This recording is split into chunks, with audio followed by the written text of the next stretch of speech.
Lakini kwa niaba ya wananchi wa mkoa wa Dodoma, naomba kutoa shukrani za dhati kabisa kwa Mheshimiwa Dr. Sulemani Jafo, mbunge na waziri wa viwanda na biashara, kwa kuwa mgeni rasmi na kushiriki katika kongamano hili muhimu pamoja na majukumu mengine ya serikali yaliyonayo. Najua mnafahamu kwa kipindi cha mwisho cha bunge, leo asubuhi tulikuwa na mbunge wetu wa jimbo akasema nimebakisha masaa 48 tu ya kuwa mbunge. Kwa hiyo kipindi hiki ukimpata mbunge kwenye shughuli yako, unajua huyo anajali na kuthamini sana hilo jambo. Ushiriki wake ni ishara wazi ya dhamira ya serikali katika kupambana na bidhaa bandia. Aidha, nashukuru Tume ya Ushindani FTC kwa kuchagua mkoa wa Dodoma kwa mwenyeji wa maadhimisho haya, na tunatambua kuwa tukio hili limewaleta pamoja wadau kutoka maeneo mbalimbali ya ndani na nje ya nchi, na hivyo kuongeza fursa za biashara, elimu kwa wananchi kupitia vyombo vya habari pamoja na semina kwa wafanyabiashara hapa Dodoma. Na mimi naamini kama wananchi wangu wametumia vizuri, tutatoka hapa tutasema hatudanganyiki, kwa sababu tumeshajua viashiria vya bidhaa bandia. Ndugu zangu washiriki, mkoa wa Dodoma unatambua na kuthamini kazi kubwa inayofanywa na FTC katika kudhibiti biashara bandia hapa nchini. Aidha, wafanyabiashara wa mkoa wa Dodoma takriban 500 wa makundi mbalimbali ikiwemo bidhaa za vipodozi, vilainishi, viuatilifu na kadhalika wamefanikiwa kupatiwa elimu ya jinsi ya kutambua bidhaa bandia zilizopo sokoni pamoja na madhara yake kwa mlaji.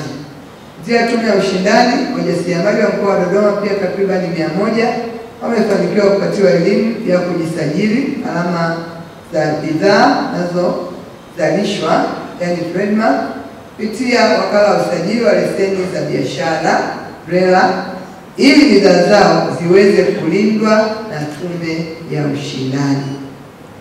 Serikali ya awamu ya 6 chini ya uongozi wa Mheshimiwa Dr. Samia Suluhu Hassan, Rais wa Jamhuri ya Muungano wa Tanzania, kiongozi madhubuti na mahiri, imejizatiti kuleta maendeleo endelevu katika taifa letu, ikiwemo kuboresha na kuimarisha mazingira ya uwekezaji na bidhaa nchini.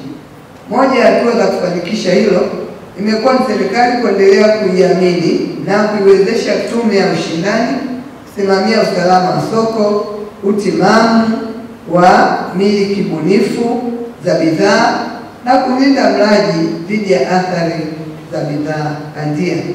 Aidha, kupitia uwezeshaji wa serikali kwa wananchi waliojiunga kwenye vikundi na kupatiwa mikopo katika ngazi mbalimbali zikiwemo ngazi za mikoa na wilaya, vikundi vya uzalishaji vinaendelea kupata nguvu ya kutengeneza bidhaa zilizo halisi na bidhaa bora. Baada ya kupatiwa mafunzo ya ujasiriamali kutoka SIDO, TBS, BRELA pamoja na FTC.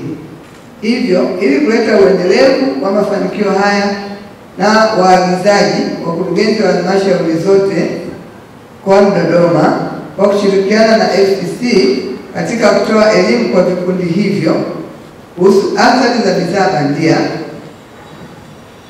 tunatamani waweze kulinda shughuli zao na kuwa sehemu ya mapambano haya ya bidhaa bandia.